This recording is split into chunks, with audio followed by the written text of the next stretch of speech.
turabashuje rero banyarwanda banyarwandakazi mwongeye kuza kudutega amatwi hano kuri uyu muyoboro wacu urwego rw'abubatsi biteme rihuza abanyarwanda. Kuri uyu munsi rero tugarutse nanone kubaganirira ku bibazo bitandukanye bigaragara mu gihugu cyacu cy'u Rwanda. Uyu munsi tukaba tugeze ku ruhande rw'ikibazo cyo mu burezi ndetse kiri bugendane n'amahirwe abarimu bacu bagize bakongererwa agashahara, niba koko ariko bimeze. Aka kanya rero nkaba ndi kumwe na mugenzi wanjye Jean Bosco Ngarama, nagira ngo abasuhuze dukomeze ikiganiro. Murakoze cyane bwana Claude, nkuko umaze kubivuga ntabwo ndi umushyitsi ndi umusangwa muri uyu mugoroba duhuriye mu kiganiro. Amazina yanjye rero ni Jean Bosco Ngarama, tukaba kuri uyu mugoroba tugira ngo tuganirize abanyarwanda muri rusange kimwe n'abandi bumva ururimi rw'ikinyarwanda, tuganirize abanyamuryango b'urwego rw'abubatsi biteme rihuza abanyarwanda. Murakoze. Murakoze cyane bwana Jean Bosco. Bwana Jean Bosco, nubwo uri mugenzi wanjye dusanzwe duhurira kuri uyu muyoboro tuyoboye ibiganiro, ariko igitumye naje kuguhindura nk'umutumirwa, impamvu ntabwo ari iyindi, ni uko uri umurezi n'amahirwe yo kuyobora ibigo by'amashuri mu gihugu cy'u Rwanda. Kuri uyu munsi rero nta yindi mpamvu nifuje ko tuganiraho cyane cyane ni ku byerekeranye n'ireme ry'uburezi mu Rwanda, ariko cyane uyu munsi tugafata ku ibango rimwe, ibango rishamikiye ku gitunga umwarimu, ku mushahara w'umwarimu. Umwarimu niwe shingiro ry'ibintu byose bibaho mu Rwanda. Burya nta mwarimu nta burezi, nta burezi nta perezida, nta minisitire, nta agronome, nta muforomo, nta veterineri. Murabyumva yewe, ngira ngo n'umwarimu nawe burya rimwe n'umuhinzi mworozi burya nawe akenera mwarimu. Mwarimu rero muri aka kanya ndakwakiriye hano muri izi studio zacu. Nkaba rero nihuse cyane nagira ngo nibutse abadukurikiye ko mu minsi ishize twumvise ko Minisitiri w'Intebe Dr. Ngirente Edouard yatangaje ko abarimu ngo babongerewe imishahara ku kigero kiri hagati ya 40 na 88%. Si uko hano rero kuri uyu muyoboro wacu tuje kubibabwira nk'aho ari inkuru ishyushye, ahubwo twashatse gukurikirana uburyo bwose iri tangazo rya Minisitiri w'Intebe ryakiriwe n'abo bireba, ari bo barimu ndetse n'ababyeyi b'abana bigishirizwa mu mashuri yacu. Ibi rero kandi bikaba bireba abanyarwanda bose nk'uko nari ntangiye mbivuga. Burya nta burezi nta kintu na kimwe cyakora mu gihugu. None rero bwana Jean Bosco, ubwo turi kumwe hano muri studio, tumaze iminsi tuganira ku bibazo birebana n'uburezi bw'u Rwanda, harimo ndetse n'ubuzima bwa mwarimu, aho twaganiriye ubushize tuvuga ko nta kuntu leta y'u Rwanda yavuga ku ireme ry'uburezi mu gihe umwarimu ari we nsuzugurwa mu bakozi ba leta kandi ari nawe shingiro ry'ubuzima bw'igihugu. Kuri uyu munsi rero bwana Jean Bosco, mbakiriye muri kugira ngo mugire icyo mutubwira kuri iriya tangazo rya Dr. Edouard Ngirente, Minisitiri w'Intebe. Ijambo ni iryanyu. Murakoze bwana Claude kuba mwateguye iki kiganiro mukifuza ko twaganiriza abanyarwanda kuri uyu mugoroba ku bijyanye na mwarimu. Nabanza rero nshimira cyane umuryango RBB cyangwa urwego rw'abubatsi biteme rihuza abanyarwanda, kuko utita gusa ku biganiro birebana na politiki, ahubwo ukaba wita ku biganiro bikora ku buzima bwose bw'igihugu. Ariyo mpamvu kuri uyu munsi tugira ngo tuvuge ku buzima bwa mwarimu. Mwarimu umuntu wahimbiwe amazina mu mateka y'u Rwanda. Mwarimu akaba ndavuga mu mateka y'u Rwanda nyuma y'umwaduko w'inkotanyi. Uwo mwarimu rero yiswe Gakweto, uwo mwarimu yiswe Tumpe Twose, uwo mwarimu yiswe n'andi mazina y'umurengera bitewe n'ubuzima bwiwe bwahindaguritse, mbese biturutse uburyo igihugu kiyoboye. Kuri uyu munsi wa none rero muragize muti muvuze ku itangazo rya Minisitiri w'Intebe aherutse gushyira ahagaragara avuga cyangwa se atangariza abanyarwanda yuko bongereye umushahara wa mwarimu. Muri iryo tangazo rero icyo nashoboye kumvamo ni uko yatangaje imishahara mishya ku mwarimu urangije amashuri yisumbuye ya segondere, ubwo AD cyangwa amashuri atandatu, atangaza umushahara mushya ku mwarimu ufite impamyabushobozi ya kaminuza icyiciro cya mbere ndetse n'icyiciro cya kabiri, noneho atangaza no ku bayobozi b'ibigo by'amashuri. Reka mbe ngarukiye aho.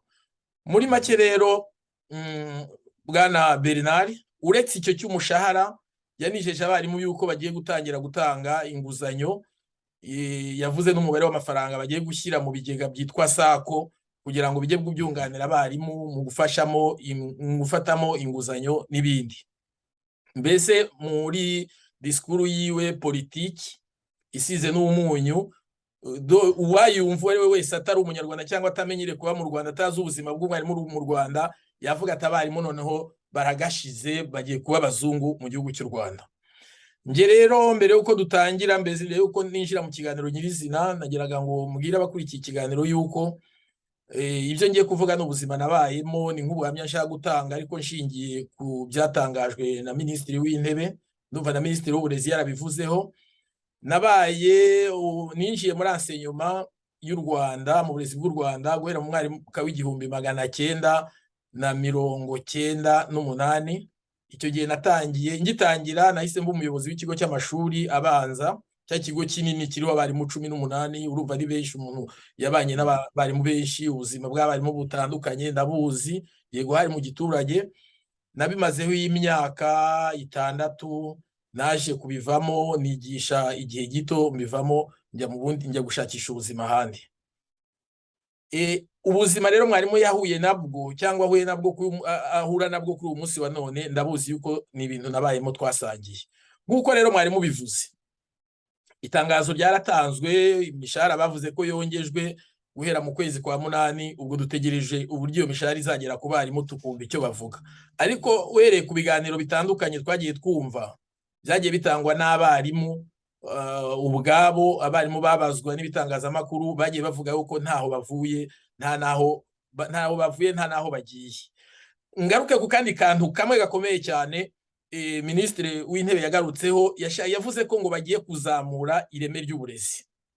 Abantu rero iyo bavuze ireme ry'uburezi, ahanini hari ubwo abantu bifatira mu magambo, bavugira ngo ni akantu koroshye, kubahaye mwarimu ayo mafaranga nabwo mwarimu adakemuye ibibazo bye byose, ukavuga ngo ireme ry'uburezi rirazamutse. Ndagira ngo mbwira abakurikiye iki kiganiro yuko ireme ry'uburezi ni ugutanga bwa burezi nyabwo butanga umusaruro uri hejuru ujanishije, nibyo twita ireme ry'uburezi, umusaruro nyawo. Uwo musaruro rero kugira ngo ugerweho, Minisitiri wenda ashobora kuba yaribeshye, aravuga we ngo umushahara atanze no kuzamura ireme ry'uburezi. Ntabwo ari byo. Ireme ry'uburezi ni kimwe mu bishobora kuzamura ireme ry'uburezi, ariko ntabwo aricyo kibuzamura. Ireme ry'uburezi muri rusange, kugira ngo uburezi nyabwo bugerweho cyangwa kugira ngo uburezi nyabwo butangwe kandi bugerweho, hari abantu batatu bagomba kubihuriraho. Uwa mbere tureba mu burezi ni umwana. Uwo mwana agomba kuba abayeho mu buryo afashwe neza, ari muri kondisiyo nziza, ndavuga mu bijyanye no kwiga ndetse no mu buzima busanzwe hanze, kugira ngo ushobore kubona uburyo bwa burezi bumugeraho. Umuntu wa kabiri ni mwarimu. Mwarimu agomba kwitabwaho, agahabwa n'ibyangombwa byose kugira ngo ashobore gutanga ubumenyi abugeze ku mwana ashinzwe. Uwa gatatu hari umubyeyi. Umubyeyi agomba gukora inshingano zijyanye na kibyeyi zo kurera, agafasha n'umwana kugira ngo ashobore kubona ubumenyi bukwiye cyane. Ndavuga ko hari uburezi bw'ibanze butangirwa mu ngo, hari n'uburezi butangirwa ku mashuri, ariko tunibukiranye ko hari umwanya abana bamara mu rugo, ababyeyi baba hafi, bagomba no kubafasha gusubira mu masomo. Aho bidashoboka bakaba abana babwira ababyeyi badafite ubushobozi bw'ibyo, bakajya bakurikirana bareba yuko umwana yakoze nk'imikoro mwarimu yamuhaye. Undi muntu wa kane rero, nari navuze batatu ariko ni bane, ni umwana, ni mwarimu, ni umubyeyi, harimo leta. Leta rero, inshingano za leta zo sindi bwirwe nzisubiramo. Hari kubaka ayo mashuri, hari kuzana imfashanyigisho, hari kuzana ibitabo, hari guhemba abarimu no kubashakira ubuzima bwiza, kimwe nuko ifata abandi bakozi ba leta, abaminisitiri, abadepite n'abandi. tugira ikibazo gusa mu bihugu tuvamo yuko usanga abategetsi iyo bamaze kuzamuka bakagera hejuru bibagirwa mwarimu wabigishije. Ibyo rwose akaba ari umuco mubi ukunze kuranga ibihugu duturukamo. Rero tukiri aho ngaho mbere yuko mvuga ku mushahara wa mwarimu, nagira mbwira abantu bakuri iki kiganiro yuko mbere y'umwaduko w'inkotanyi mu Rwanda, mwarimu iyo dukurikiye no ku makuru dufite ku biganiro bigenda bitangwa cyangwa ubu n'abajije abarimu barabarimo icyo gihe, mwarimu niwe muntu wari wiyubashye mu giturage, mwarimu niwe muntu washoboraga kunywa byeri aho ngaho mu giturage, mwarimu niwe muntu abantu bajyagaho kugisha inama bamubaza ati mutugire inama iyi n'iyi, wari utazi kwandika kubaza ati banyandikiye nsomera ibintu nk'ibyo. Mwarimu yari umuntu wiyubashye. Aho rero bihindukiye bigeze ku butegetsi bw'inkotanyi, mwarimu yaracinyijwe. Nge ndibuka ko turi abana mu myaka ya za 80 twigaga muri école primaire kuzamura, umuntu warangizaga sogonderi ukabona agiye kwigisha, bamaraga amezi 3 badahemba, baguhemba ubwa mbere ukabona umwarimu rwose ahisa agura amabati, umwarimu yahembwa ubwa kabiri ubwa gatatu kuzamuka akazamura inzu iwabo yo kubakira ababyeyi, akabona gukomereza ibye, ariko yamaze kubakira ababyeyi baba bafite inzu yifashije, akaba yubatse indi nzu ya kabiri mu rugo iwabo yo kugaragaza ko hari umwana wavuye mu ishuri azajya abamo mu gihe azajya gutegura ubundi buzima cyangwa kubaka urwiwe rugo. Ibyo rwose twagiye tubibona ahantu henshi ku muntu wese utangiye ubonye akazi. Icya kabiri nuko mwarimu yashoboraga gufasha n'abavandimwe be nko kubishyurira amashuri no kutundi tuntu dusanzwe, ku buryo mu giturage yo watemberaga wasangaga urugo rurya amavuta y'ubuto ari mu rugo rwo kwa mwarimu, ahantu banywaga icyayi hari kwa mwarimu. Ndibuka yewe kubera icyubahiro abarimu bari bafite yuko hari igihe rwose nk'abarimu baduhanaga ku ishuri cyangwa se iwacu baba bavunuye benze urwagwa, bakaduhereza rwose igicuma, nimba abantu bumva ikinyarwanda nimba ari ururimi duhuriye, igicuma cyaho umukuzo, bakaduhereza ati ushyire mwarimu. Icyo gihe mukazinduka ugashyira mwarimu akaba ubonye urwagwa ruturutse ku babyeyi bamuhaye kugira ngo nk'umuntu w'umunyacyubahiro kugira bamushimishe kubera yigisha n'abana. Ibyo rero bigaragaza uko umwarimu yarabayeho muri sosiyete. Uyu munsi rero umwarimu wari ubayeho mu buryo bugoranye. Ubundi umwarimu yari asanzwe, cyangwa reka mbihera imbere gatoya, muri ya myaka navuze natangiye uburezi, natangiye muri education, mbese mu burezi umwarimu yahembwaga w'umutangizi urangije utarabona diplome yahembwaga 15,739, nibuka ko ariyo twahereyeho. Icyo gihe wabaga utegereje andi watanga diplome bakagukorera ibyo bita regularisation, bakakubarira bya birarane, bakazabiguha na benshi banabibahezemo ntibabibahaye. Wibona nabyo byari amahirwe, no kubibara byari amahirwe. Ibyo rero ibyo ngibyo byagiye, mbese imyaka uko yagiye yizamuka bagiye bongera agashahara gake. Tugeze mu myaka ya 2003-2004 hari uburyo haje ikintu cyitwa, bari baramaze gushyiraho guhengerwa mu mabanki, hari ubwo haje ikintu cyitwa ngo capitation grant. Ni amafaranga leta yatangaga 12,500 ku gihembwe kuri buri mwarimu. Ayo rero yari agahimbaza musyi niko bayitaga. Byarazamutse bigeze mu myaka yo hejuru ya 2010, leta iza gusanga y'amafaranga ibaha atariyo, ahubwo iyongera ku mushahara bari bahembwaga, kandi baranayatagisa. Yari prime ubundi ntibayitagisa, bayongera ku mushahara. Niyo rero wumva ngo umwarimu yahembwaga 42,200. Minisitiri we yavuze ko umwarimu buno yahembwaga 57, ubwo n'umushahara mbumbe harimo na yandi y'agahimbaza musyi bayabariyemo. Noneho bayagabanya, mwarimu agahita abona 42,000. Ndavuga umwarimu wo mu mashuri abanza. Ayo rero niyo bitaga umushahara, ariko mu by'ukuri iyo prime bayikuyeho, umwarimu baratakaye, bagiye no kwitagisa yinjiye ku mushahara. Byitwa ko umushahara wiyongereye kandi ntiwari wiyongereye, nibyo yari asanzwe abona. Uyu munsi wa none rero baje bavuga bati duhinduye n'ubundi twongereye umushahara, bongereho 80%, ndumva ari 80%. Hagati ya 40 na 88%. Voilà. Nge nibanze cyane ku barimu bo hasi bo mu mashuri abanza, nubwo bose turi bavugeho. Ubu rero ukavuga kuri uyu munsi wa none utese ubuzima bw'umwarimu bwari buhagazemo gute? Mwarimu wahembwaga 42,000, wenda bamaze igihe bahembaga 50, 60, 70.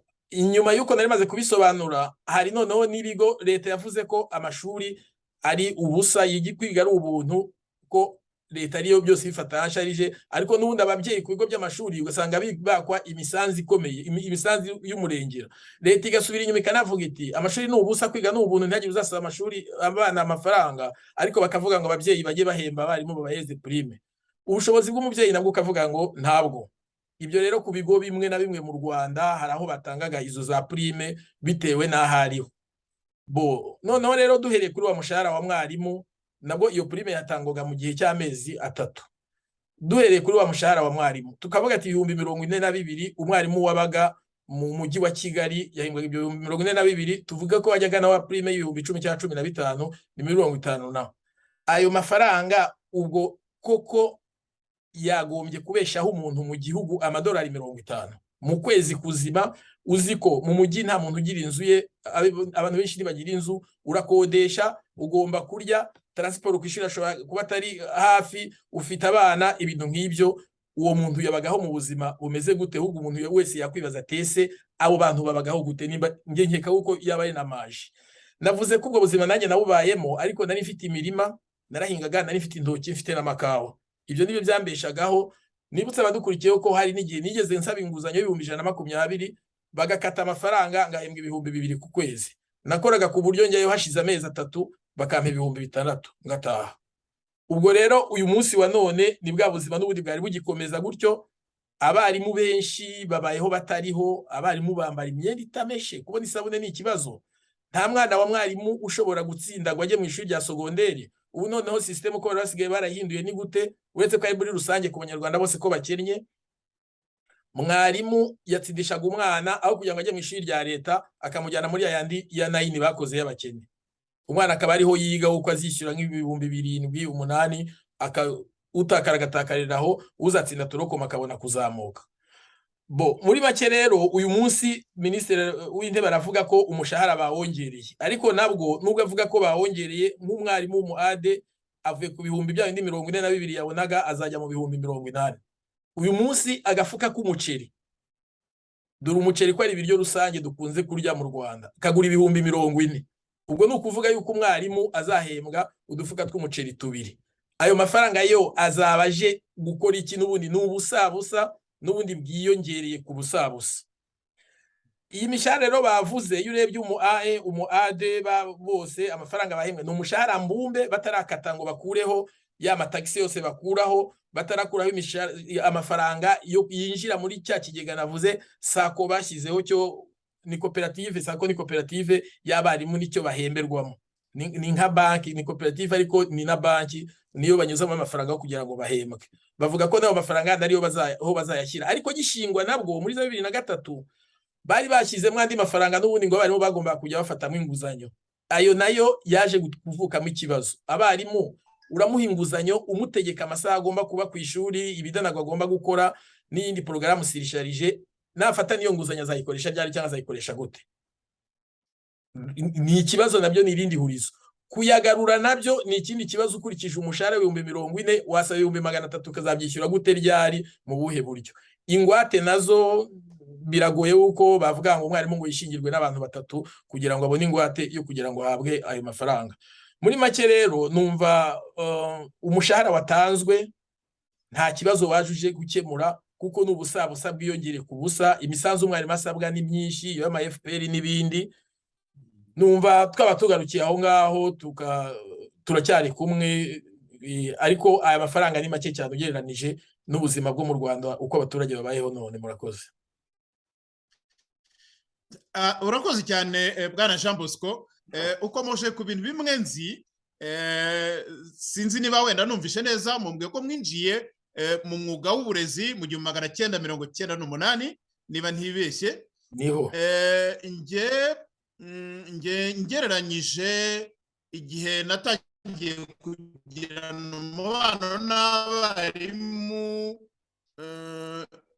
nari umuforomo, ariko aho wageraga mu makomine twebwe byabaga ngombwa ko twimukira aho turi bakeya mu gihugu, ugasanga baragenda batujyana nyine mu yandi masantere de sante atari mu karere uvukamo. Icyari gitangaje muri biya bihe byacu, ubwo ndavuga muri 89, 90, 91, icyari gitangaje nk'uko wabyivugiye, mwarimu yari umuntu wa mbere ufite inzu nziza muri serire. Kuri butike mwarimu niwe wamenyaga ahantu, niwe baranguriraga isukari, niwe baranguriraga amavuta yo guteka wabivuze, niwe baranguriraga amasabune n'utundi tuntu nkenerwa tuba hafi aho ngaho. Nagira ngo nibutse abadukurikiye ko izo butike twagiraga mu maserire. Kuri ubu ngubu sinzi niba Jean Bosco mwenda mwavuye mu gihugu nyuma yanjye, kuri ubu ngiye navuye mu Rwanda muri 2003, utubutike twaraciwe, utubutike twari dusanzwe tumenyereye mu cyaro. Icupa rya Primus ryanywebwaga na mwarimu buri gihe nimugoroba uko atashye. Ubu ngubu kugira ngo uribone ugomba gukora urugendo ukajya mu mujyi. Ibyo rero tubivuyeho, nkatwe b'abaforomo twageraga mu makomine, umuntu wa mbere w'umufonctionnaire wasangaga nyuma ya burugumesitiri n'abandi bantu bakora kuri komine yabaga ari mwarimu. Niwe wagombaga kukumenyereza, niwe wagombaga kugutembereza, niwe wagombaga kukwereka ibintu biri hafi aho ngaho. Nagira ngo mbibutse ko abarimu uwagendeshaga amaguru yabaga ari umusaza mwene babandi bamaze kugera mu kigero cy'ubukuru. Iyo yabaga adafite igare, abarimu nibo bari batunze amapikipiki za moto zo kugenderaho. Abarimu nibo bashoboraga byibuze kuvuga ati ngiye kubaka n'inzu abandi bantu bazajya baza bagakodesha. Kubera iki? Nta muhinzi ushobora kuyubaka, moniteur agrine yashobora kuyubaka, agronome yabaga ari umwe muri komine yose. Nkuko wivugiye we wayoboye ikigo cy'amashuri kiriho abarimu 18. Reka tuvuge ko muri komine byibuze iyo habaga ibigo bikeya by'amashuri byabaga ari 5. Mwarimu rero ubundi yari ishingiro ry'amajyambere mu cyaro aho abaturage bari. Iyo tugiye tukagera mu nama za kiliziya cyangwa z'amatorero, wasangaga umuntu batoraga kugira ngo ayobore amakomite yabaga ari mwarimu, niwe yabaga ari hafi aho ngaho. Nongere nibutse ko agronome yabaga ari umwe, veterineri yabaga ari umwe, abitwaga ba moniteur agri cyangwa nyuma baje kwitwa ba EAB, ubusinzi uko bitwa, babaga nabo ari umwe muri segiteri. Mu gihe segiteri ishobora kugira abarimu nka 20. Urumva uko ibintu byari bimeze muri za mirongo. Ubwo nyuma gatoya Jean Bosco akunda kuvuga ngo ku mwaduko w'inkotanyi sinkunda kubyita gutyo kubera ko zigeze kunkamira ndaba mbyihoreye. Ariko noneho nyuma ya 94 tuzi neza ko nyuma ya 94 niho hatangiye kuvuka ibintu byo kuvuga ngo abarimu batangire bajye bagira babashakire agahimbazamusyi. Kagomba gutangwa nande? Kagomba gutangwa n'umubyeyi. Umubyeyi arakavana hehe? Icyo ni ikibazo. Umuntu wakagombye guhembwa na leta. Noneho abarimu baje kwiyaranja, ndabyibuka muri za 96 na 7 gutyo, bazanaho icyo bise ngo ni cours d'histoire cyangwa amasomo supplémentaire, kugira ngo umwana wawe niba ushaka ko atsinda ugomba kumureka mwarimu akamwigisha nyuma ya saa 10 abandi bana batashye, ukagira ikintu hemba mwarimu. S'il vous plaît, umuturage baramusaba kuzajya ari haya prime, ariyo mafaranga baterateranya bakagira utwo banagira mwarimu. Ntazi nuko twanganaga, simbyibuka neza. Hanyuma noneho mwarimu yabona natwo ari ntica ntikize, akavuga ati noneho umwana ushaka kuzamuka, nkuko mwakomeje kwiremye by'uburezi, umwana ushaka kuzamuka azajya azangiye mwigisha cours d'histoire cyangwa leçon supplémentaire, agatangira kuzimuha nyuma ya saa 10. Noneho ubwo abandi babikoraga no kuwa gatandatu. Ubwo ugasanga mwarimu noneho ahindutse umupiga kiraka cyangwa se umuntu ushaka nawe amaramuko kugira ngo nawe abone icyo atahana. Nagira ngo mbibutse ko kugira ngo ubone umuntu wize secondaire mu maserire y'iwacu, umwana wa mbere watsindaga mu myaka twizemo cyangwa twatangiye gukoramo yabaga ari umwana wo kwa mwarimu. Kubera iki? Yigaga neza, ababyeyi be bashobora kumugurira ibyo akeneye, ababyeyi be bashobora kumwitaho bakamukurikirana. None ubu ngubu baravuga bati mwarimu ntibikiri ngombwa ko yigisha muri serire y'iwabo cyangwa muri segiteri y'iwabo. Mwarimu ava muri komine imwe, ubwo ndavuga structure ya kera, akajya mu yindi komine kwigisha. Kugira ngo azagenda kuri moto, adashobora kwafodinga ngo yigurire, agomba kuriha buri gitondo na buri mugoroba, agomba kujya mwayo makomine, ntashobora kujya gucumbikayo kuko ntiyakwafodinga icumbi ngo yafodinge n'ibyo kurya. mwarimu niwe wahingaga neza, niwe wagiraga amaterasi y'indinganire, niwe wagiraga ibiki, kubera ko yashoboraga kwirihira umuhinzi. Ubu ngubu mwarimu ntashobora kwafodinga kuriha umuhinzi. Warangiza ukambwira ngo wamwongereye 80%, ni ukuvuga wamwongereye ikijya gusa na 3/4 by'umushahara yahembwaga. Utubariye bwana Jean Bosco, umwarimu wahembwaga 40 nk'uko umaze kubivuga, bakamwongera iyo 80%, n'abayibonamo ni bakeya.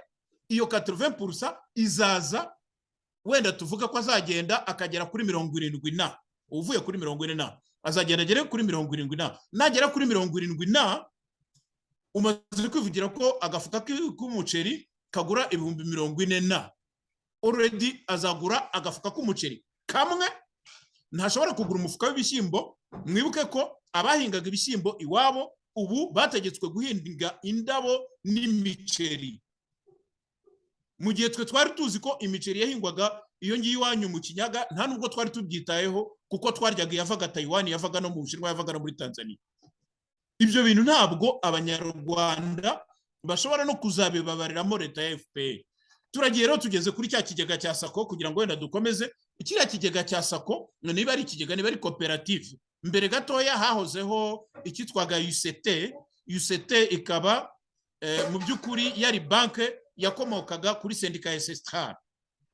UCT sinzi uko baje kuyirimbura, barayisenya, abantu yarabafashaga, ikabaha inguzanyo nk'uko Banque Populaire zabikoraga, ariko noneho bazana iyo koperative yabo bita ngo ni Mwarimu Sako. Mwarimu Sako bashyiramo amafaranga y'intica ntikize, barangije babeshya mwarimu kuzajya imukopa. Mwarimu bakavuga ngo haraho naho nsoma bavuga ngo inguzanyo ya emergency. Inguzanyo ya emergency ubundi ni ikintu cyakagombye kuba ikintu wakagombye gufata vuba vuba, ugahita ugenda ukajyana umwana ku ishuri cyangwa se ukariha imiti y'umurwayi.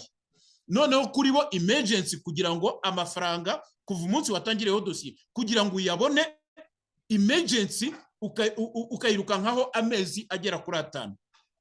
Ubwo namwe murumva ukuntu iba ikiri emergency. Mwarimu Sako aho niho bakubwira bati ugomba kujya kutwereka ingwate.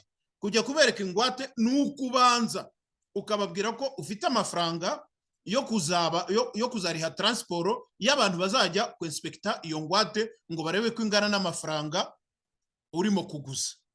Ni ukuvuga wowe baraguca amafaranga kugira ngo baguhe ayandi mafaranga. Hari akandi kantu namenye vuba ngaha, aho umwarimu aguza 1 miliyoni kugira ngo yubake amazu abantu bacumbikamo. Noneho iyo 1 miliyoni daboro igerekwaho inyungu, hanyuma hakazamo n'ibyo ngibyo ngo byo kudeplace ngo abantu bajya ku inspector intuza ingwate yawe. Noneho wazajya kubona watse 1 miliyoni ukabona baguhaye 800, noneho bakaguha 800 bitanahwanye n'umushinga we washakaga. Ibyo bintu ni ibintu biteye isoni Dr. Ngirente kugira ngo avuge ngo abarimu barabakijije. Uko nakurikiranye ijambo rya Ngirente, at least we niba ari kubera ko atari umwarimu simbizi, at least we wenda yarabivugaga ukumva harimo akantu ka logique, ariko wumvishe ibyo minisitiri w'uburezi yavuze, wavuga utaba abategetsi baturuka mu kiye gihugu, ni abanyarwanda cyangwa n'abavantara nk'abandi banjya numva bavuga. Bwana Jean Bosco, n'abatindiye wenda tugere ku kandi kabazo twakomeje kwibaza dukurikije noneho iriya mishahara nibyo mwarimu asabwa kuriha. Mwibuke bya bintu byose abaturage bariha, ngayo ayibishingwe, ngayo ayirondo, ngayo hejuru y'imisoro abantu basanzwe bariha ku mishahara yabo. Noneho mwarimu rero arasabwa kuriha ibyo bintu, yamara kubiriha noneho nkuko n'abandi baturage babiriha, we akagerekerwaho na ya misoro, hakajyaho nako kajagari ka Sako. Mwarimu Sako bagomba kuzigiramo imigabane, birumvikana. Noneho rero mwebwe murabona mwarimu by'umwihariko hari ahantu koko yaba yaravuye urugo rwe abashe no kurera igihugu. Bwana Jean Bosco. Murakoze Bwana Claude. Cyo bikora iyo bavuga ibya mwarimu mu by'ukuri birababaje, ikibazo cya mwarimu cyabaye agatereranzamba guhera mu mwaka w'igihumbi 1994 nabivuze. Nigeze njya mu nama y'igihugu y'ubumwe n'ubwiyunge, yari inama ya kabiri yari baye mu gihugu cy'u Rwanda, ni mu mwaka w'ibihumbi 2002, yari mibera muri CND. Hakaba hari abantu bari batumiwe baturutse muri diaspora, ariko ndibuka abavuye mu gihugu cy'Ubufaransa bahawe ijambo. Umwe mu bakobwa wari ubahagarariye yarahagurutse abwira perezida ko Kagame yarahari kuri uwo munsi, aravuga ati nyakubahwa perezida, naje hano nje kuvugira umwarimu w'umunyarwanda. Mwarimu abayeho ubuzima bubi, mwarimu nta buzima bwiza abayeho, mwarimu amafaranga avuga n'umushahara mwarimu ahembwa icyo gihe ni muri 2002 mu nama ya kabiri y'igihugu y'ubumwe n'ubwiyunge. Arasobanura pe, aravuga ati aravuga ati abadepite nzi ko bicaye hano, amafaranga bahembwa ni benshi cyane, ni menshi cyane kandi bigishijwe n'abarimu. Uyu mwarimu mwamuzambuye mukamukura mu buzima bubi arimo. Mu myanzuro rero y'iyo nama ntabwo bigeze bakomoza kuri icyo kintu, kandi uwo mukobwa yaranavuze pe, ashaka no guturitsa mikoro. Ikibazo barakijwe muri puberi bakihorera aho ngaho. Twibukiranye ko no mu minsi yashize ari amakuru tumaze iminsi tufite avuga ko abasirikare, abantu bari bafite ikibazo mu Rwanda bari abasirikare n'abarimu. Abasirikare bakorewe amasoko abahereza ibintu ku biciro bikeya byitwa ibya Minadefu, ariko abarimu bo ntabwo bemerewe kugura muri ayo masoko. Ukibaza utese kuki bakora amasoko yo guhahirwamo n'abasirikare n'abapolisi agabanyije ibiciro, abarimu ntibabahereze? Abo bose ikibazo banyuze mu ntoki za mwarimu. Aho rero bigaragara, niyo mpamvu navuga nti ikibazo cy'abarimu cyabaye agatereranzamba. Nawe urambwiye ati aho bava naho bajya. Ikibazo dufite mu gihugu cyacu cy'u Rwanda ni ikibazo cyo kwirengagiza ibibazo biriho, n'ikibazo cy'ubusumbane mu gusaranganya ibyiza by'igihugu. Ubusumbane mvuga rero ni ubuhe? Iyo urebye umuganga urangije kwiga ikiganga AD, amafaranga ahembwa, umushahara ahembwa, ukareba umuganga AE cyangwa umuganga A0 cyangwa dogiteri muri medicine, ukareba amafaranga atangiriraho mu kiganga. Ukareba noneho umuntu w'umwarimu urangije amashuri abanza, uyu mushahara ngire nte ari kuvuga bamuha kugeza AE na A0, uribaza utese bose si abanyarwanda. Ubwo busumbane buterwa n'iki mu mishahara? Hari icya mbere, ifaranga ryataye agaciro mu gihugu cyacu, byo turabizi cyane ku buryo bukabije. Ibyo bigaragazwa nuko ibiciro byazamutse n'ubuzima bwahindutse ku bintu byose mu gihugu. Bamaze iminsi bavuga ko litiro y'amavuta ari amafaranga 3,000 by'amanyarwanda. Bamaze iminsi bavuga ko ikiro cy'isukari cyageze ku 2,000. None mwokagira Imana mwe, nimba ibyo bintu bizamutse, umukozi mu rugo, icyo nari nibagiwe, babakozi umuntu akoresha mu rugo, umukozi urabona umwarimu ntajya mu murima guhinga, abatuye mu giturage wenda agashyiraho n'abakozi bajya kumuhingira. Umukozi kujya mu murima guhinga n'amafaranga 1,000 ku munsi umwe.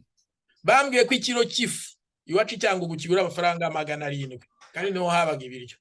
None iryo zamuka ry'ibiciro rikabije, navuze umuceri, navuze n'ibindi, ntavuze plutôt navuze umuceri, wenda nawuvuzeho kare ko agafuka ari 40, kuzamuka n'ibindi, y'umunyamavuta yahenze, isabune iki, nibyo bintu by'ibanze umuntu abakenera gukoresha mu rugo.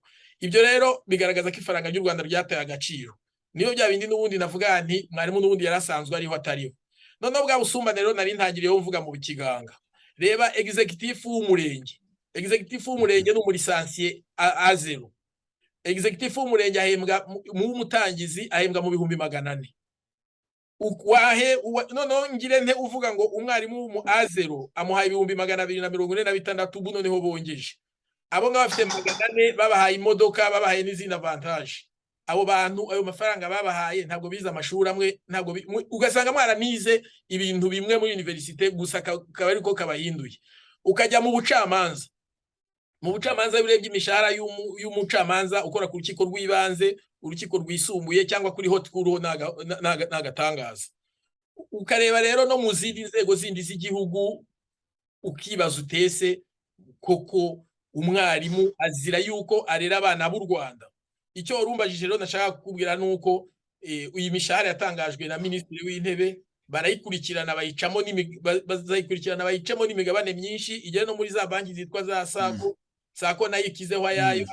Ari yawe n'ubundi bakuraho nayo banki uyu muryango wo kwizigamira. Abarimu benshi barayashatse n'abavuyemo barayabimenye. Ibyo rero ukurikije uburyo amafaranga nayo bayakurikirana, bakuraho ya FPR bagakuraho za taxes zisanzwe, bagakuraho bya bigega bahora bashyiraho buri munsi, umwarimu uzasanga ntacyo asigaranye. Kandi twibukiranye ko mu Rwanda umwarimu wese iyo baciye amafaranga ya FPR yatanga utavuze ngo nyirimo cyangwa si nyirimo. Aya mafaranga rero ukurikije ikintu cya mbere narivuze cy'ubusumbane bw'imishahara mu Rwanda, abantu bafite imishahara itutumbye cyane n'abarimu bakaba bafite duke. Ikindi cya kabiri, ibiciro biriho ku isoko hanze usanga ntacyo aya mafaranga aje gukemura, kuko nibura yahembwaga ibihumbi 42, icupa litiro y'amavuta ari 500 cyangwa 400, none litiro ni ibihumbi 3. None sugo yikubye inshuro zingahe? Aho mafaranga muravuga yuko umwarimu yaza yamaze iki? Uyu munsi icupa rya byeri na amafaranga 1000, mwarimu ntashobora kunywa byeri. Urwagwa babwiye ko ari amafaranga 500, mwarimu naho ntashobora kunywa urwagwa. Nese aya mafaranga aje gukemura kibazo kikuri mu byukuri mu gihugu cyangwa ku buzima bwa mwarimu? Nge numva aya mafaranga rwose n'abarimu bahawe ibiganiro, bagiye batanga ibiganiro bayagarukaho. Aya mafaranga ni igitonyanga kije kiyongera ku gitonyanga, nta kibazo kije gukemura. Nge uko mbyumva, ahubwo numvaga mu buryo bwo kuzamura umushahara w'umwarimu bagombye kureba uburyo mu gihugu basa naho bareshyeshya imishahara, ntihajyeho imishahara y'ikirenga n'iy'abandi mishahara yo hasi cyane, kugira ngo ubuzima bujye kwegerana. None se umurisansiye niba lisansiye ntabe gitifu w'umurenge, ntabe gitifu w'umurenge tuvuge, noneho kuba ari umurisansiye we wigisha muri sogonderi cyangwa diregiteri wa sogonderi akafite 1/2 cy'uwo mu gitifu w'umurenge, ubwo muntu uwo mushahara uzamuye gutyo n'uwo hasi urumva bazahurira he? Umwe umugize umukene, undi umugize umukire. Muri make rero numva araho nabangarukiye, uwo mushahara mu by'ukuri uje ntacyo uje kumara, ntacyo uje gukemura, kuko haracyari ikibazo cy'ubusumbane bukabije cyane. Ntabwo urugero rutoya, mbere ya 1994 umudepite yahembwaga ibihumbi 50 by'u Rwanda, umwarimu w'amashuri abanza urangije amashuri ya segonderi yahembwaga ibihumbi 14,200. Urumva burugumesitiri yahembwa ibihumbi 20-25 sinimba nabyo yarabigezagamo. Urumva ko ni imishahara yasaga naho yegeranye ku buryo ubuzima bw'abantu bwari bworoshye. Ubu rero usanga umuntu nka mwarimu, duhereye kuri mwarimu uyu munsi wa none baravuze ngo ibihumbi 70, nta na kimwe cya 50, na kimwe cy'ijana, nta na kimwe cya 10, sinzi uko nanabibara. Usanga n'igitonyanga ugereranije nayo uwo mudepite nari ngereranije mu kanya, wageranya n'aya meya nka burugumesitiri wa kera ugasanga barakayabo. Hariho ubusumbane bukabije, harimo ironda, sinzi imba ari ironda kinabyita, harimo guheza, harimo gukenesha abantu bushingiye ku mishahara. Murakoze. Ariko bwana Jean Bosco, wenda hari kuko giyewe aho mperukira gufata umushahara wa leta nkiva mu ishuri baduhaga ibihumbi 17,776. Mbo ndimo kwibaza ibyo ari byo byose, umwarimu twabaga tuviriye mu ishuri rimwe twahembwaga ajya kungana. Ndimo kwibaza mwebwe, iyo murebye umwarimu uhembwa ayo mafaranga, noneho umuforomo cyangwa umusita medikali sinzi uko babita uri hafi aho ngaho banganya nivo, akaba ahembwa amafaranga amukubye inshuro byagera kuri nyakubahwa gitifu akamukuba ibihumbi udashobora kubara.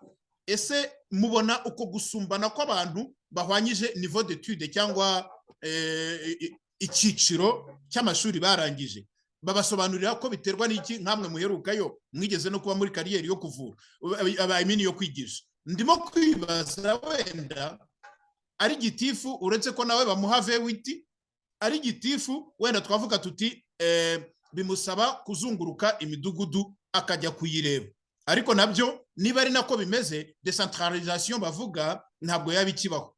Ariko se nka mwarimu ikibazo nuko ava mu rugo ajya mu ishuri, akava mu ishuri ajya mu rugo. Ibyo bikaba byatuma umuntu banganya icyiciro cy'amashuri amukuba inshuro zitabarika, kandi bose ari abakozi ba leta bakorera leta imwe yiyita umubyeyi umwe w'Abanyarwanda. Bwana Jean Bosco, murakoze cyane Claude. ndashaka kumenya igisobanuro babahaga babwira ibyo bintu wowe kuko wanabikozemo, kugira ngo ukurikiranye ikiganiro asobanukirwe neza. Ubwo mperutse ubu twavuga ngo umwarimu atangira ku 42,000, umuganga neti yabaga ari 90,000, ayo nari imperutse ndi mu Rwanda 90,000.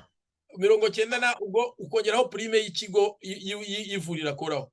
Prime y'ivurira akoraho yashaka kumuha ibihumbi 40-50. Icyo gihe bambwiraga uko umuganga nibura urangije amasuri yisumbuye AD ahembwa net mu ntoki ibihumbi 130-140. Yaba ari ikigo cyangwa hopitali nini ibona amafaranga yinjiza menshi akagera mu 130-170. Mu gihe umwarimu afite bya bihumbi 42. Navuze ko ibyo 42 nabyo habaga hariho prime ya yindi ya leta bise capitation grant baje bomekaho. Aho rero uravugiza uti ubwo busumbane buturuka kuki? Bimwe mu bisobanuro batangaga bavugaga yuko ministeri y'ubuvuzi mbese ibijyanye no mu buvuzi ngo hari imishinga y'amahanga ishyiramo amafaranga yo gufasha mu bijyanye n'ubuganga ku buryo imishahara yabo bayizamura ngo idatangwa na leta. Ukibaza rero nimba abarimu bo cyaba igihano kuri bo, uwakoze ibyo se ntashobora gusabira n'abandi ahandi. Wenda ikindi bavuga ku barimu bakitwaza igisubizo cy'abategetsi b'u Rwanda bavuga ngo abarimu ni benshi. Icyo nacyo ni igisubizo bakunze gutanga ngo abarimu ni benshi. No kongeza n'abasirikare nuko bababwira ngo n'abasirikare ni benshi, nicyo gisubizo batanga. Numva ari icyo ngicyo navuga rwose, nta kindi kintu cy'igitangaza kiriho. Ariko kiri handi wanavugaga, twibukitsa abakurikiye ikiganiro yuko executive w'akagari none ku munsi wa none ni umuntu wize amashuri 6 yisumbuye. Hari n'abandi bitwa ba sedo bo mu kagari bize amashuri 6 yisumbuye. N'ubundi usanga ahembwa amafaranga arenze inshuro 2 z'umwarimu. Usanga bahembwa mu bihumbi 110 gitifu w'akagari. Mwarimu amwigishije ejo bundi arasohotse arangije araje agahembwa amafaranga angana gutyo. Ukibaza utese amafaranga leta itanga muri izo nzego zibanze ku kagari atabona adashobora, mwarimu akaba adashobora kuzamurirwa ubuzima. Ni impamvu ki? Murakoze n'ibyo. Murakoze cyane Jean Bosco. Hari igipara twajyaga tuvuga kera, ariko ngira ngo hari byari umurengwe kubera ko ubu ngubu nta watinyuka no kuri kopfora. Twajya tuvuga ngo baduha serumu, ariko inyuma yaho wajya kureba ugasanga yabaye ikinya gisinziriza. Mu gihe wakagombye guhembwa bakaguha serumu, watinzamo gatoya igahinduka ikinya gisinziriza. Nkanjye w'umuforomo ibyo ngibyo ndabyumva. Bwana Jean Bosco, wenda turetse iyo rwaserera y'ayo mafaranga ba nyirayo batanga uko bishakiye, twumvishe vuba ngaha nanone ko igihugu cy'u Rwanda ngo gikeneye abarimu benshi kugeza igihe kijya no gurokrita abarimu mu gihugu cya Zimbabwe. Aho mperukira kureba amakuru, ndumva ari mu nyandiko y'igihe.com, bavuga ko u Rwanda rwari rwiteguye kwakira abarimu baturuka muri Zimbabwe bagera hafi kuri 500, 480 hari cyangwa n'ibindi bintu nk'ibyo ngibyo. Iyo urebye noneho tugarutse no kuri rya reme ry'uburezi, uretse ko mwansezeranyije ko nzabashaka mukampa ikiganiro kirambuye ku ireme ry'uburezi, ariko noneho turebye kuri rya reme ry'uburezi, ubu ngubu twumva umuntu usohotse kaminuza zisigaye ari nyinshi nk'ibyatsi. Umuntu usohotse kaminuza twumva ngo agiye gucuruza amayinite ya MTN, ibyo basigaye bita ngo ni me to you. Asohotse kaminuza ntibamufashe ngo bamushyire mu kazi ka leta, wenda niyo mishahara ibure, ariko dutekereza ko byibuze hari abantu bahawe imirimo ahantu runaka, wenda n'uwajya gushaba n'izo nguzanyo cyangwa n'izo mfashanyo z'amahanga akavuga ati nimundebere umubare w'abantu mfite. Hari ababumba amatafari, hari abateruza, abakora icyo bita ikiyede bahereza abafundi, hari abacuruza izo za me to you, ndetse hari n'uwigeze kumbwira ko mu gihe cya cogamu, hari n'uwigeze kumbwira ko ngo yabashije kuganira n'umumotari warangije kaminuza. Ibi bintu kugira ngo igihugu cy'u Rwanda noneho kibe niba atari ukubabanga mwabo, gisige abana b'Abanyarwanda barangije amashuri ku muhanda, badashobora no kuzunguza kubera ko kuzunguza bibujijwe, badashobora gucuruza agataro, noneho ahubwo bagagenda bakajya gushaka abakozi bo muri Zimbabwe kugira ngo baze kwigisha mu Rwanda. Uratekereza ko ari uko abarimu babaye bakeya? Uratekereza ko ari ireme ry'uburezi barimo basigasira, cyangwa se ni kwa kundi nyine nk'uko nari maze kubivuga kubabanga mwabo? Bwana Jean Bosco. Murakoze cyane Bwana Claude. Icyo bikora abumva iki kiganiro nagira ngo mbabwire yuko mu by'ukuri birababaje kandi biteye agahinda kubona abantu bavuga ngo bateje igihugu imbere, ngo bakigize Singapore, ngo yo muri Afurika, abantu bamaze imyaka 28 bayobora igihugu bakaba batarashoboye kuvugurura uburezi, bakaba batarashoboye guhereza gushyiraho politiki ihamye y'uburezi kugira ngo byareme ry'uburezi rikenewe rigerweho mu gihugu cy'u Rwanda. None niba bwana Claude namwe abakurikiye iki kiganiro, niba leta ya FPR koko ihagurutse ikajya muri Zimbabwe gusaba abarimu 477 kandi biteguye kubabona vuba aha, bakabaha ibifaranga ndetse byinshi cyane, hashize imyaka 28 bayobora igihugu, muravuga yuko mu by'ukuri bakoze iki? Bagombye kuba bicara imbere y'abanyarwanda bakababwira ati twarabahemukiye, uburezi bwaratunaniye burundu, nicyo bagombye kuba bavuga basaba imbabazi. None se bwana Claude, tuvuge ko imyaka 28 yapfuye ubusa mu Rwanda, babuze abarimu, ntibigeze bigisha, cyangwa ni ukuvuga ngo nani mu gice muri universite hari college za education, mu mashuri yisumbuye hari amashuri yisumbuye yigisha ibintu by'inderabarezi, noneho hakabaho za college za education mu Rwanda ni nyinshi. Izo college abantu bigishijwemo bagiye? Nicyo kibazo cya mbere maza kubaza. Hari umuminisitiri nigeze numva avuga ngo mu Rwanda ngo twasohoye ngo abanyeshuri ngo kuva kuri independence kujya muri 94 ngo barisansi y'u Rwanda, Université Nationale y'u Rwanda yasohoye ngo abo ngabo ngo bari bamaze kubasohora mu gihe cy'imyaka 3 nimba atari 4. Aba bantu n'abarwayi, n'ibiki bari mu bashaka kunenga ko ngo kuva kuri independence Université y'u Rwanda ngo yasohoye ngo abanyeshuri bake ngo ntacyo bamariye abanyarwanda, bo ngo basohoye benshi cyane ngo bajya kwihangira umurimo. Kwihangira umurimo no gucuruza amatafari no kubumba amatafari. Kampara ugiye ku muhanda usanga bamwe babungana indobo zirimo amasambusa n'abalisansiye bavuye i Kigali baje gushaka amafaranga. Indaya hariya zaba kuri za Hanizi usanga baje guceza muri weekend na hehe n'abakobwa b'abalisansiye bize bavuye muri university cyangwa se bari kwiga baje gushaka amafaranga y'imibereho. Ni ikibazo igihugu kivuga ko gifite leta kandi abantu bati n'ubundi abanyarwanda baracyankunze kuyobora igihugu ukajya gutira abarimu. Reka ngarukire rero gatoya inyuma. Mu myaka yashize, mu myaka y'ibihumbi 2000 mu Université y'u Rwanda niho mvuga, ndibuka ko inkotanyi zagiye zirundamo abagande, zirunda no muri za segonderi hamwe na hamwe, zirundamo abagande, zirundamo abatanzania. Ubwo uwitwa Rwakabamba yayoboraga, mwigeze mwumva amakuru ya Université y'u Rwanda, uburyo abantu bo muri Tanzania ngiye mvuga nabiganiriye n'umwarimu wigishije muri kaminuza imyaka irenga 20, uburyo bazanaga umwarimu uvuye muri Kenya cyangwa muri Tanzania akaza kwigisha muri Université Nationale, noneho mukaba mufite niveau imwe, noneho we agahembwa amafaranga yikubye inshuro 5 ayawe. Bo babahembaga icyo gihe mu bihumbi 240 hafi 220 hafi 200, ugasanga wa munyakenya wa mutanzania bamuhimba 800 900 cyangwa miliyoni. Ukibaza utese ngewe dufite qualification imwe, diplome n'izimwe twatanze, icyo nzira niyo wakongerera umuntu umushahara wamukuba inshuro 5. Ibyo bikaba ikibazo, byateje ikibazo kutumvikana neza mu miyoborere ya Université y'u Rwanda Nationale y'u Rwanda icyo gihe. Ibyo reka mbe mbiretse simbitindeho cyane. Noneho nongere nsubira inyuma mvuga nti hagiye kuza aba Zimbabwe.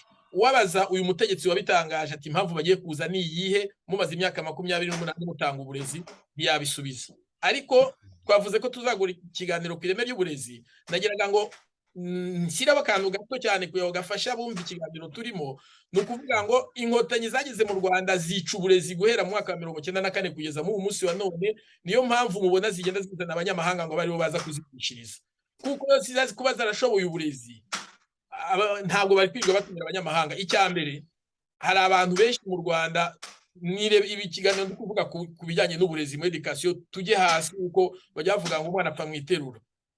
Ukuvuga ngo nko muri enseignement primaire inkotanyi zaragiye mbere, yego hari abarimu bari politiki y'uburezi imbere ya 1994 yari koze neza, nubwo abarimu batari bafite amadiplome yo hejuru, ariko politiki yari koze neza, abana barigaga bakanatsinda. Nyuma rero guhera mu myaka y'ibihumbi 2000 bazanye ikintu cyitwa candidat libre, ku buryo usanga ubu mu barimu bigisha, umwarimu yigisha primaire yerekana diplome ngo yakoze muri candidat libre. ugasanga mwarimu yize terayi, ugasanga mwarimu yize umwaka wa mbere wa segonderi, ugasanga mwarimu yize umwaka wa kabiri wa segonderi, atarigeze yiga segonderi ngo ayirangize.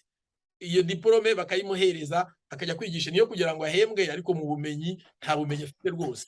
Nyihanganira gatoya bwana Jean Bosco, uti candidat libre, ni ukuvuga ngo muri candidat libre ushobora kujyamo utararangije niveau yose ya école secondaire, ukagenda ugakora candidat libre pruvi kutsinda ukinjira cyane. Bwana Claude, ibyo ni ukuvuga igihamya nabibayemo. Diplome ngewe bwana Claude uzi icyo kuvuga, bwana Claude, nzi umuntu ufite diplome ya lisansi, ndakumva, afite diplome ya lisansi, yize serayi, si umwe ni nka batatu bize serayi, yari centre d'enseignement rural et artisanal intégré, ni ibigo by'imyuga byigishaga barangije umwaka wa 8 batatsinze. ndabizi ni serayi irangiza. Bo abo bantu baza kwiyaranja, barabarimu bakora candidat libre. Candidat libre babaha diplome za AD muri education, tigeze kanajya muri secondaire na rimwe. Bo bajya muri université kwiga ngo ibintu bijyanye n'ubwarimu muri systeme y'icyongereza, ntigeze kwiga igifaransa na rimwe, abona diplome ya lisansi muri université mu cyongereza. Ibyo nkubwira Ndahishimana yo mu ijuru ndabafite. Mbo ngewe nigeze kugira abo turi kuvuga nibo bari guhereza uburezi babana b'u Rwanda turi kuvuga bagomba kubamo abagabo. None se umuntu ko atanga icyo afite, wajya kwigisha umuntu utarigeze ukanagera umunsi umwe muri secondaire ukaba ufite lisansi nibura iyo imanite ufite secondaire, wakoze ikizamini ibyo bya candidat libre bikora mu gifaransa.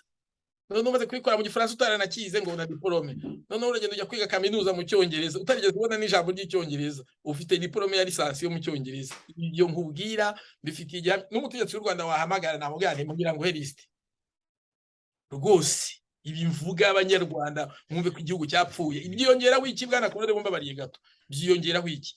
Byiyongeraho yuko hari abantu bagiye bajya muri kaminuza y'u Rwanda, Université Nationale, batarara nyuma y'intambara ya 1994 batarize segonderi cyangwa barakandagiyemo batarayirangije. Abo bantu izo ngero turazifite, abo turabafite. None se abo bantu aho bagiye gukora, wibwira ko ubumenyi bahaye abana b'u Rwanda ari ubuhe? Ibyo tubyongereho kandi kamwe tuzabyanaliza ubutaha mu cya kiganiro navuze. Hari ikintu bashyizeho uriya mugabo witwa Mudidi cya promotion automatique, cyo kwimura abana udashingiye ku manota. Umwana yigira ikirara agakora ibyo ashaka, amadovari ntayikora, akaba yatinze yimuka, ntacyo biba bimubwiye. Habayeho ikintu cyerese fero, no hazira ngo ntihagire umwarimu ngo uzati vugisha umunyeshuri cyangwa ngo amuhane. Ibyo rero mwarimu nawe akaba yatigendere akigisha ibyo abonye, avuga ati n'ubundi bazimuka, akigisha ibyo abonye ati bazabimura se ubundi ndirwa mbatana kuki, umwana agatambuka. Ikindi kikurikiyeho, uzi diplome batanze zitwa Merci Kagame nyuma ya 1994 na 5, wajyaga mu mu secondaire utarize no mu mwaka wa mbere bakakwihera diplome ukitahira. Ibyo rero aho nari nkabije, wabaga barize nk'imyaka 3 cyangwa 4 kigera mu wa 6 bakagwa diplome ukigendera. Ibyo rero byagiye byiyongeraho ubu politiki mbi yaranze uburezi bw'u Rwanda, ariyo yatumye uyu mwaka wa none tumerewe nabi. Mbyongereho akanyuma kamwe Claude, umbabarire nubwo natinze, akanyuma kamwe. Wa munyeshuri wize muri za condition umeze kwa kundageze muri Université Nationale y'u Rwanda, baramubwiye bati ararangije, bati nta defense iriho, wowe uzagenda wandika, akagenda akajya kwiyandikishiriza igitabo, agashaka umuntu w'inshuti akamukorera memoire, bakadepoza bakamuha amanota 18 cyangwa 15, batigendere nta soutenance bira byo kudefanda. Ubundi aho rwabaga ruzingiye kugira ngo teste ubumenyi bw'umuntu, nuko barimo babicaye hariya, wowe ukajya ukadefanda memoire bakaguhata ibibazo, wabitsindwa bakakubwira gusubiramo. Ubwo rero baravuze bati inkotanyi zaravuze ziteye abana bacu baratsindwa, bagira ati bafite n'abantu bashaka gupasamo, abo ngabo nagiye mvuga batigeze bakanajya no mu shuri, bati oya memoire mu byihorere mu bikureho n'ibyo gukerereza abantu. None se korora uramutse wize university bimwe navuze by'umwarimu wo mu mashuri abanza avuga ati umwana ni umwana nzi ko azimuka, ubundi ndirirwa mvunikira iki. Muri university hose umuntu uzakuzanira memoire utazi yarandikiwe n'icyo akayiguha uko atazayidefanda, uzi ko utazayidefanda wakwirgurara mu makaye ukora iki? Ngibyo wigira iki? Ngicyo igihugu cyapfiriye. Niyo ngiyi impamvu iri gutuma bajya gushaka abarimu 477. Ariko ibyo bakora ndagira ngo nkubwire uko FPR ntibikora kubera itagira ubwenge, bafite icyo bashaka kugeraho. Abana babo urazwi basanga hano za Boston ariho biga, ubasanga za California ariho biga mu ma university meza. Nta mwana uzi ibyo bita 9 mu Rwanda cyangwa 12 uvuye. ndarangije reka mpagugarariraho ku bijyanye n'ireme ry'uburezi tuzategura ikiganiro kinini nzababwira ko ari murore ni mu bishaka bazambwire mbahereza amaliste ibyo bintu nabikozeho ndabifite. Jean Bosco mbere yuko udusezeraho ukomeje cyane kuri bariya bana ba nyiricyubahiro biga za Boston biga iyo muri Amerika ndetse hari nabo numvishe ngo kuva gutangira umwaka wa mbere segonderi ngo baba ari iyo ngiyo mu bihugu by'iyo ngiyo nagagariye muri Afurika ntabyo nzi. Noneho unyibukije ubwo ama universite yatangiraga kuba ibyakatsi mu gihugu, twamenye ko abenshi mu badepite ndetse n'ababaye abaminisitire, ngiye kuvugamo umwe nzi neza nawe nanyumva aramenya ko muzi umuforomo mugenzi wanjye witwa Mitari Protazi, yahoze ari umuforomo muri farumasi do Gitarama ajya gukora muri farumasi yindi hariya iruhande rwa hoteli Kiyovu, amaze gusezeranywa ko azaba umuntu ukomeye. Yagiye kwiga muri universite ya nijoro yabaga hariya kuri Saint Paul, ariyo yari URK mbere yuko bajya gukorera mu gishanga. Bari abantu bagiye kwiga ikigoroba, n'ubundi bitwa ko bizi ikigoroba. Ubundi kera abo twavuga ko bizi ikigoroba nabavaga kwiga kuwa gatatu no kuwa gatandatu, uziko twigaga tukagera saa sita ntidusubireyo nimugoroba. None ikigoroba twajyaga kukiga twigira gukomezwa cyangwa twigira guhabwa Eucharistie. Icyo nicyo cyari ikigoroba. Noneho tekereza ba ministre dufite dimwe abitwa ko ari abasope mbese babaye mu Rwanda ba kera, ba ministre dufite, ba député dufite, abantu bakomeye abakuru b'amakomisiyo n'ibindi bintu by'ibitangaza biri aho ngaho, n'abantu bize muri icyo kigoroba. Au fait kuba mbere ya 94 batarabashaga kujya muri kaminuza, suko kaminuza itari ihari, ahubwo nuko batayishoboraga, batari ku kigero cyayo. Abo rero banyakubahwa, hari n'undi nzi wahoze ari Nshoreke ya Biruta, amuzana amuturumbuye iwabo mu cyaro, ngira ngo yize economique, amuvanye iyo ngiyo mu Kingogo, perezida wa Assemblée nationale, amujyanayo akora nk'umureceptioniste, ariko kubera ko yari habaraye ajya kwiga ikigoroba, avayo araza yabaye guverineri w'intara sinzi uko bayita ya Gisenyi, ibyo ari byo byose, w'umugore. Amaze kuba uwo guverineri abivuyeho, ubu nawe n'umugore ukomeye ngo uyobora komisiyo ntazi yari. Ibyo bintu mu byumva. Claude ukiri aho ngaho, reka tubwire abakurikiye ikiganiro kugira ngo babyumve neza, cyangwa bazavuge tubategurire ikiganiro gishyira abo bantu bose hanze. Uriya mwadolesa politique nani nkunde kumwita umwadolesa politique, uko adolescence ni indwara ikomeye. We nari tukora ibindi biganiro zasobanuriye adolescence arwaye, uriya witwa Bamporiki Edouard. Bamporiki Edouard yize imyaka 3 ahitwa mu Ityazo, baramwirukana mu wa gatatu, hari amakosa yari yakoze, arataha imuhira, ubuzima buramunanira, bumunaniye ajya i Kigali ajya gushakisha ubuzima. Niho yavuze yacukuye imisarani, niho yavuze yabaye n'umuboyi. Nyuma rero yaje gukora kandida libre, bimwe cya kintu navuze, abona diplome ya segonderi, baramwirukaniye mu wa gatatu, abonye diplome ya segonderi ajya kwiga ngo muri Yerika. Hari n'amakuru najyaga numva ambwira yuko ngo yaba afite maîtrise. Ukibaza ese umuntu utarize segonderi mu by'ukuri ubwo yagiye kwiga muri universite gute? Hari kandi muri bya bintu by'ireme ry'uburezi tuzabiganira nkibutsa abantu hakiri kare, hari akantu kitwa aramadiplome, uburyo bayatanze mbere baduhaga ibintu impapuro zitwa diplome, noneho baza gutanga ikintu kitwa ngo certificate, nibyo bahereza barangije buno, noneho bashyiraho amagarade y'amanota yo kurangiza. Hari diplome rero batanze yitwa ngo passable. Passable ni nk'idiplome bashyize amanota kuri 11, ubundi twakorera ku ijana mbere, kuri 11. Noneho leta igatangaza ngo diplome ngo tuzafatira guhera kuri 3 kuzamura cyangwa kuri 2. Noneho bakavuga ati ari nk'abo bafatiye kuri 1 n'ibicumi kuri 11, uretse gato 2 kuri 11, 1 n'ibicumi kuri 11. Noneho iyo diplome bakayitanga bakandikaho ngo passable. Noneho banditseho passable, iyo diplome bavuga bakizitanga bwa mbere ni mu mwaka wa 2000 cyangwa 19 niho zatangiye gutangwa. None 98 yabarangije 98 nibo bazihawe bwa mbere, kubwo wari Dr Karemera niwe wari ministre icyo gihe. Izo diplome rero bashyizeho hariho akantu kitwa passable. Passable byavuga ngo nugupfa kuguhereza uzaje kurwaza ariko ifite amanota do waratsinzwe. Abo bantu akajya kurwaza yese ajya kurwaza agahabwa akazi mu gihugu. Ewana ni diplome yatanzwe na leta y'u Rwanda, unje zazizana ni muzishaka mbaye ifoto zazo ndazifite. Si zanjye ariko ndazifite. Handitseho passable inota rimwe n'ibice 8 kuri 11 diplome.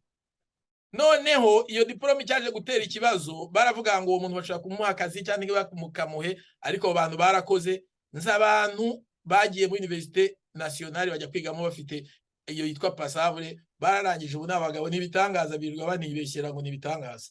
Ibyo cyo kintu cyitwa passable nacyo cyo gutsindwa ukongera ugahereza icyo kintu cyanditseho passable ukakijyana mu nzego z'ubutegetsi inota rimwe n'ibice 8 kuri 11. Sindi buhatinde tuzabikoraho ikiganiro cyiza kirambuye kwa gusogongeza abakurikiye ikiganiro cyacu. Bwana Jean Bosco, hari amacenga menshi ubona koko arimo akorwa mu gihugu, ariko wa mugani twabasha kubisesengura turamutse tugiye muri kiriya kiganiro cyacu kirebana n'ireme ry'uburezi mwanyemereye ko muzampa, kandi dushishikariza n'abadukurikiye kugira ngo bazabe hafi icyo kiganiro tukibahereze.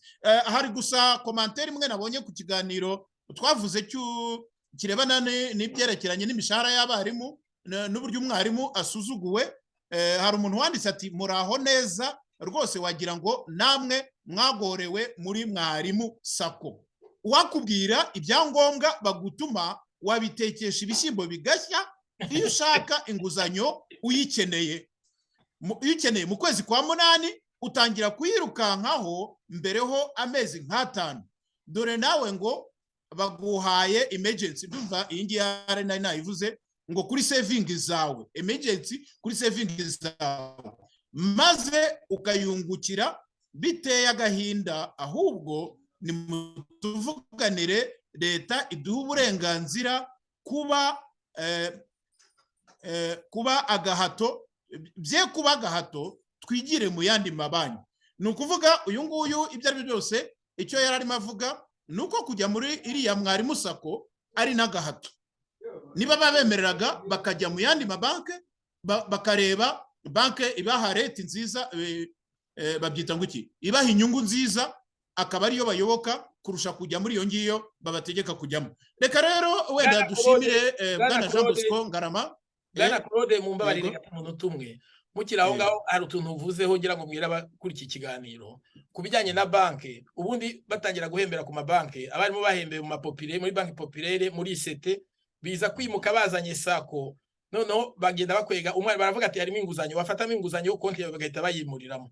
Noneho biza kugera igihe bisa naho abarimo bose bagiye muri sako, ariko ntibivuze yuko batari bari no mu yandi mabanki, tuvuge bamwe na bamwe. Ubu rero aho bigeze kuri uyu munsi wa none nicyo rusoreje ngira musobanure neza, hajemo n'igitugu.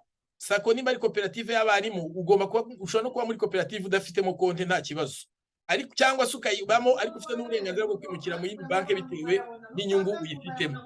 Uyu munsi wa none rero amakuru mfite kandi niyo yizewe nuko umwarimu wese utangira agomba kuzuza ibyangombwa, ugomba kuzuzaho konti ya sako, ntabwo ari iyindi banki. Kujyamo rero ni itegeko, ntabwo ushobora kuzana ngo nzanye ya populaire nzanye ya bekanini ujya muri, niyo udafite amafaranga ujya muri sako bakaba baguhaye konti, noneho amafaranga bakazakwishyuza yo gufunguza konti ari uko umushahara wanyuzeho. Iyi ni itegeko rero gufunguzamo, nako nongeragaho. Murakoze cyane, nta byinshi byo kuvuga, reka dusoreza aha ngaha. Gusa nyine nk'uko tumaze iminsi tubashishikariza, turasaba nyabureka umuntu wese ukurikirana ibiganiro byacu hariya hasi munsi y'ayo mavideo uzajya ubona ahantu handitse ugomba kuduhaho inyunganizi, igitekerezo, icyo ushaka ko tuvuga cyangwa n'icyo wabona twaba twavuze mu buryo butakunogeye cyangwa butakunyuze ukatubwira tukagikosora. Turabashishikariza gukurikirana ibiganiro byacu, mukabyiyandikishaho ahanditseho ngo subscribe cyangwa se sanira ukagikunda, ukanagisangiza n'abandi bakakibona. Uru rugamba rwo kugira ngo ibintu bihinduke mu Rwanda ni urwanjye, ni urwawe, ni urwa buri muntu wese. Abari bakurikiranye rero uyu muyoboro wacu w'urwego rw'abubatsi biteme rihuza abanyarwanda, nagira ngo mumfashe dushimire Bwana Jean Bosco Ngwigomwe umwanya we akaza kutubwira experience ye mu burezi bw'u Rwanda, kandi akaba natwemereye ko azagaruka kutubwira ibyerekeranye n'ireme ry'uburezi n'izo za diplome za banyakubahwa bacu biga ikigoroba bakaza bakayobora igihugu. Ahasigaye rero ntabwo twavuga byinshi, naho ubutaha mukomeze mugire ibihe byiza. Ngewe nari Claude Maria Bernardo Kayitare, i Pretoria mu gihugu cya Afurika y'Epfo.